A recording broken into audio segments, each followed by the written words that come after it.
Welcome back to Chop Talk, everybody. My name is Dean Frank, and this is Oscar Gonzalez Moore, and we're here to chop up the sports media world.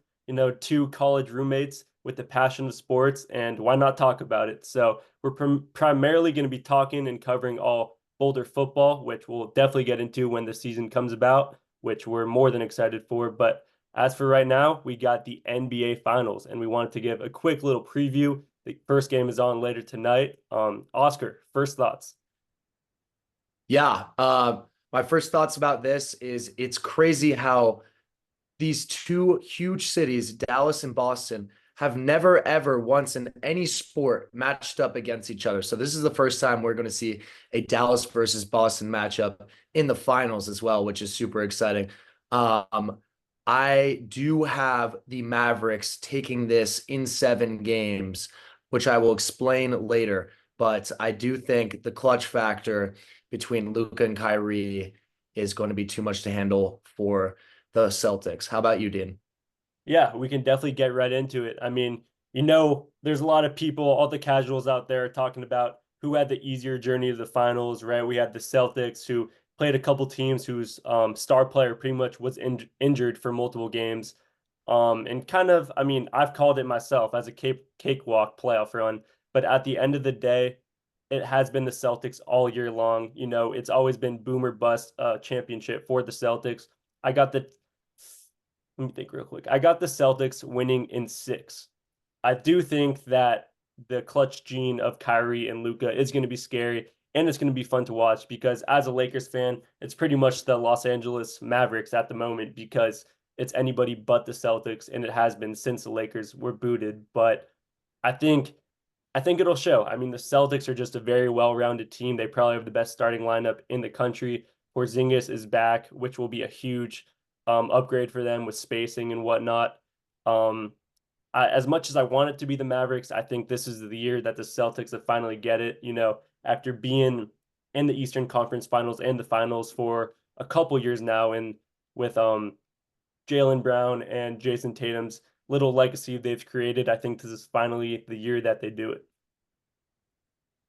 Um, Yeah, let's talk about Kyrie a little bit, though. Kyrie coming back to Boston after being there for a couple years. Obviously, game one is in Boston, and they are going to be chirping him all game. How do you think he comes out in game one? I think it's going to be a very interesting. I think that is a very lovely side piece dish going into the NBA Finals, coming back to Boston for Kyrie.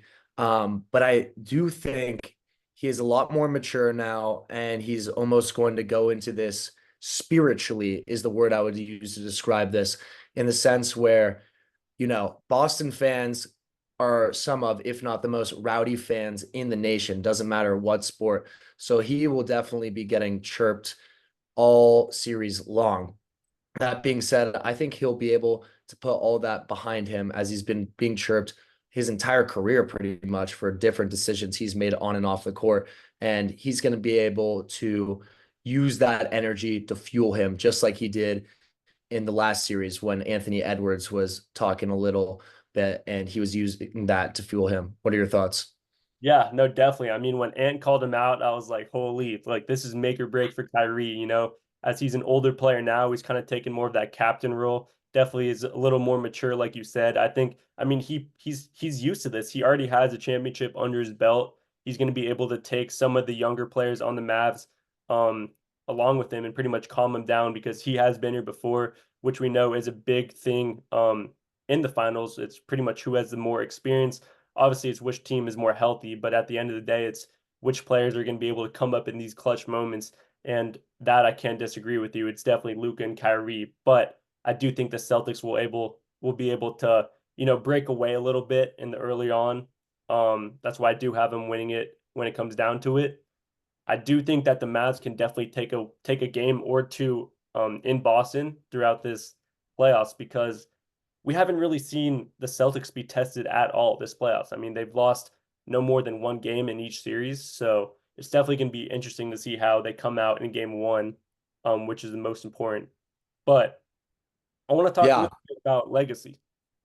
Um, if Yeah. Speaking, yeah, go for it, go for it. sorry. No, just speaking on legacy, um, going back to the Kyrie conversation really quick, I think, everyone talks about how experience on both sides. You were just talking about how the Celtics have been to the finals before, Eastern Conference Finals multiple times. They're obviously the older team. People say Luka's been to the Western Conference Finals. Kyrie has won a chip, but I think there's an even though Kyrie has won a championship with the Cavs, that was LeBron's team, right? And LeBron was kind of the clear number one option. And I'm not saying Luka isn't. I would say Luka is 1A and Kyrie is 1B. And I feel like now he has something to prove again, another chip on his shoulder, because that was really LeBron's team. He was guiding it, he was doing it all for Cleveland. But now Kyrie has really reinvented himself and can give spark to his NBA career and where he places in the history of the NBA as well. Yeah, I mean, you definitely can't argue with that. I think the one thing I would say is Luca has definitely shown that he is a top player in this league, and if he get this finals, I think it could be argued that he is the best player in this league. Obviously, it has been Jokic for the past couple of years, but he wasn't able to get it done this past year, and I think it's Luca's time to shine. I think Luca definitely could have won this MVP this year as well. So I think if Luca gets the ring, he's definitely gonna be up there. Kyrie is interesting because did have those couple of years where it's like, where is he? Like, he was pretty much the villain, right? And now just this playoff run, everything has kind of changed for him, and just the media factor of it, right? Everything is just portrayed differently through the media. Same thing kind of with the Celtics. I feel like everyone kind of just wants the Celtics to lose if you're not from Boston, which I'm not complaining with it again as a Lakers fan. But I mean, the Celtics have been the best team in the league. I know the Eastern Conference is pretty weak compared to the Western Conference, but the Celtics were up at least 10 games throughout the whole season, being in first place. And kind of like I said, it's boom or bust for them. So I think if the Celtics don't win it, it's definitely going to get crazy in Boston because this is supposed to be the team to do it. They got their role players. They got Drew Holiday. They got Porzingis back. Derek White is showing out like crazy. They have five players who can, on any given basis, put up at least 20. Um, so it's like if they don't win it now, what's going to happen for the future? Man, yeah, I think that's a great point. And let not trying to bring biases in, but me being from the Bay Area, a Warriors fan, they gave the Warriors, I think, like a 17% chance to win the series against Boston. And I really, besides the age, besides like the locker room, I think that's like the only thing the Warriors really had on the Celtics, according to the people that run ESPN analytics or whatever. And I just think this Dallas team is much more well-rounded. They don't have the experience the Warriors had, but okay, you added KP, who is a huge question mark, by the way. I mean, let's talk about Yeah. that. Coming back, your first game, NBA Finals. I mean, you'd love to just leverage it in, get him a couple minutes in those blowout games in the Eastern Conference Finals and stuff. But coming back game one, who knows what type of KP we're going to get? Yeah, I can't argue with that. I mean, as a professional basketball player, I'd assume that the stamina is there, even just coming back from injury. But like, there's nothing like coming into a game and it's the NBA Finals. So it's definitely going to be up to him. I think he's definitely a key factor for the Celtics, which we can definitely go into as well. With the Mavs, kind of players other than the two stars with Luca and Kyrie or Tatum and Jalen Brown. I think for the Celtics, I think to me, I think it's Drew Holiday because the big question is where is he going to be matched up? Is Drew Holiday the biggest question mark you have for the series? Is that what you're saying? He's my biggest key factor for the Celtics that, if Okay. he shows up, I think that the Celtics will be okay because we know that the stars are going to show up. He's kind of that question mark, kind of like I said. I mean, obviously, we could go the Porzingis route, but I think Drew Holiday, as one of the best defenders in the league, is he can be matched up against Kyrie. I'm assuming that Jalen Brown or Tatum is going to take Luka just because he's, a little bigger of a guard. But yeah, I guess because we've seen Drew Holiday come up with some huge plays on defense, and that's what they got him for. So is he going to be able to come up clutch as well in this series? Yeah, I think it's super interesting because in the Minnesota series, you I think the consensus was Jaden McDaniels was probably the best perimeter defender you could put on Luka Doncic. Sure. But it's like, and Drew Holiday, he's like built like a linebacker, right? And he will not like the separation tactics would, at least from his frame, would seem not to work as well on Drew Holiday. But you go back and look at the stats from this year alone, and Luka has been putting work on Drew. So I would be surprised if Drew was the primary defender, excuse me, on Doncic. I think JB is the perfect guy for that position, at least to start on. I know the Mavericks will definitely be running a bunch of pick and rolls. So it'll be interesting to see who starts on him. Maybe even KP starts on him because they know they're going to run the pick and roll and then Dallas has to adjust. Yeah. Well, it'll be interesting to see for sure. Yeah, it's funny because like the best way to guard Luca, obviously everyone's trying to stop him. No one really knows how, but it's mainly just making it as hard as possible for him to get 30, 10, and 10. Like he's gonna do it on any given night. So it's just like Mhm. making him slow down a little bit, which is funny. But having the since you have the Mavs to win it all, who do you think is their biggest key factor that's gonna help him win the series? Good question. I Other think than Luca and Kyrie. obviously, yeah. Um, I really think it's going to come down to the lively Kristoff matchup, or Porzingis, excuse me. Just because, I mean, man, they're both so good at defending the rim, which will be so entertaining to watch. But at the same time, Lively has mainly been used in the pick and roll. Clearly, he shot 100% in the Western Conference Finals.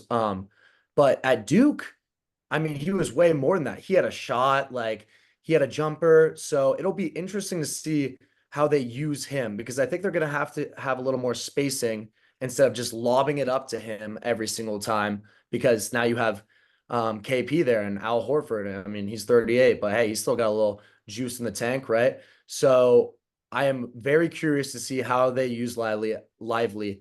I've love his story, love the way he plays, and I think it's going to come down to him. And it's a lot to ask for as a rookie, but he really seems like he's got that dog in him and he's got something to prove. So, Yeah, can't argue with that. I saw like a stat where it was like his mom had passed away earlier this season, and it's like, yes, rest in peace. damn, I mean, rest in peace, obviously. And it's like, I feel like he's just gonna take that and just push it forward. And I mean, he's still a rookie, but it's like we're talking about him right now. So obviously something's going on. That's something he's pushing behind the steam. But yeah, I I guess think I think PJ Washington, um, he kind of reminds me of Tim Hardaway Jr. These last couple playoff runs Tim has had, in the sense where, you know, that corner three is just so money, but it's like, how reliable can that be? And by no means do I think PJ is the X factor for this series, but I mean, he could either go like 2 for 6 for 8 points or have like a 25 piece. right. It's really either or. So I think he's definitely somebody to watch out for as well. Yeah, for sure. I mean, kind of like we talked about, it's really gonna come down to who has the better role players this series. We obviously know that both team has probably two of the best duos in the league. So what's gonna come down to it is who's gonna step up and who's gonna be that third and fourth person that really can help push their team to get a bigger lead. Than we know that each player on the duo is probably gonna get at least a 30 and a 30. So it's really just who's grabbing those extra points. Yeah, I have a question for you actually. Hit me. Um, so Jason Tatum this postseason has been averaging 26 points for excuse me. Jason Tatum this postseason has been averaging 26 points, 10 rebounds per game, and 6 assists per game, but shooting only 44% from the field. Do you think that's good enough to get by Dallas in the NBA Finals? That's a good question because Tatum, there's a lot of question marks, right? Is he the best player on the best team in the country? Um, and we don't know sometimes. I mean, sometimes it is Jaylen Brown, sometimes it's even Derek White. So is Tatum going to step up in the biggest moment that he can? I think he will. You know, when it comes down to it, Tatum does have some good experience and he's going to take this very personal. You know, this is it. He knows that everything is on him right now, and if he can't push this Celtics team to the finals, who knows what's going to happen. I think Tatum is definitely going to step it up. He's going to have like it's going to be a big back and forth. We know Luke is going to get his shots, Kyrie's going to do his thing. So it's if Tatum can't show up, it's it for them. So it's really just a boom or bust, kind of like I've been saying. I think Tatum will average 30 is pushing it. I think he'll keep hitting that 26 mark though. Yeah. A couple thoughts on that. I'm just annoyed by Tatum's play, honestly, and this playoffs at least. I know when they got to the chip against the Warriors, he was definitely a lot different, or I feel like he was carrying more weight for his team versus now JB is here, he's kind of arrived. But I mean, you just watch the Celtics go through this entire Eastern Conference, and it's like I feel like Tatum will miss a shot, get a rebound, miss that, get another rebound, or like a kick out three. It's like the shots. I would love to see a statistic where like what his shooting percentage is when like somebody is like closing out on him or not on a follow up.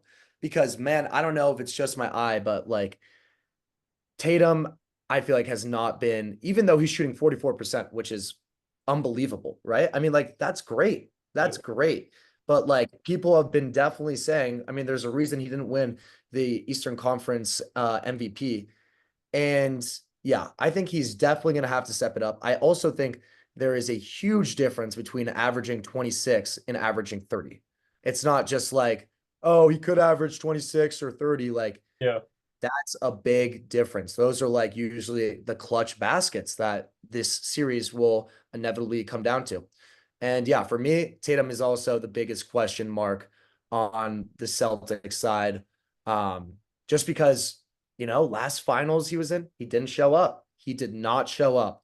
And here he is again having a mediocre playoff run. And it's like, what type of Tatum are we going to get? You know what I mean? So I'm excited to see, though. I'm excited. I really hope he does come out and shows the world um, what Jason Tatum is all about. But yeah, right now it's wishy Yeah. washy. No, you hit it right on the point, man. He's definitely gonna have to be super aggressive this finals run because everyone's watching now. And it's like if he's not, everyone is just gonna keep giving him all these chirps that we already are doing as big Celtics haters. So that's just kind of how we are. To kind of close this off, I want to talk a little bit about just the Celtics team as a whole. The one thing, obviously, I am a Celtics hater just because I have to be Lakers fan. So, anyways, I do respect the idea that they don't have a super team, right? The Celtics have been one of the teams that have proven that drafting a pretty good class and, recruiting and kind of just growing them as a group can definitely be successful rather than just trading for a third superstar. So I definitely have to give them props too because we see that's working now. We see that with the Nuggets and we see that with the Timberwolves. The Mavs are kind of on the other side where they have traded for Kyrie. They did get a bunch of new stars this free agency and halfway towards the year. So I think this will be a big turning point with going into the free agency in the offseason. It's like, do we need this third superstar? Do we need new role players, or do we put a little more focus on the draft process? And Yeah. Um, Sorry, go yeah, ahead. Go ahead. no, I think we should definitely do a little draft recap when we get closer to it. But obviously, this draft class isn't as strong as it's been in the past. So I think just this finals run as a whole is going to be super important for the future of the NBA. Yeah, I couldn't agree more, especially teams like the Oklahoma City Thunder, man, that are just like they were close. They Yeah, almost Thunder too. went seven with the Mavs, and they're the youngest team in the league. Like that's so scary. this is going to be an off season for them to make a big move in free agency because they are just loaded with draft capital. They don't need you got your big three. You got JW, you got Yeah. SGA, you got Chet. You need to move some pieces in order to advance to the next level. And the West is only getting more competitive. I mean, you got Ant Rising, like the Nuggets aren't going anywhere. I'm sorry. I mean, I know they went out, but and Luca is obviously in the finals right now. It's Yeah. just it's the wild, wild West, man. Yeah. So No, I 100% agree. And to close it off, I think, something that as an NBA fan, obviously my team has kind of been kicked off early on. So what I like to see is the two best teams playing. And right now, I feel like I can confidently say that the Celtics and the Mavs are probably the two best teams playing in the NBA. Obviously, the Nuggets got kicked off a little early, but we've seen the Mavs turn up. And Luca is probably going to be the best player in the league if they can get this done. So I think it is kind of nice as an NBA fan just to watch this series go down and be like, this is some good basketball. Both like I definitely do not want a sweep or any like cakewalk happening. So it's like as long as the series is close, get to 6, even get to 7 games. Like, are you kidding me? That would be crazy to watch. So I'm just excited to watch this series as an NBA fan. I think as every game kind of goes down, we can talk about it a little more. I don't know if it's going to be a podcast or a little clip on Instagram. If y'all are still watching, we appreciate y'all. Thanks for getting comfortable. We might have been yapping for a little bit, but as sports fans, that's just what we got to do. Anything to close it off, Oscar? yeah, appreciate you guys. I just think it's funny how if Luka Doncic wins this final, he will be regarded as the best NBA player in the world. But if Tatum wins it, he won't even be top five. So just keep that in mind, and we'll be back with some game recaps. And yeah. Oh yeah, peace.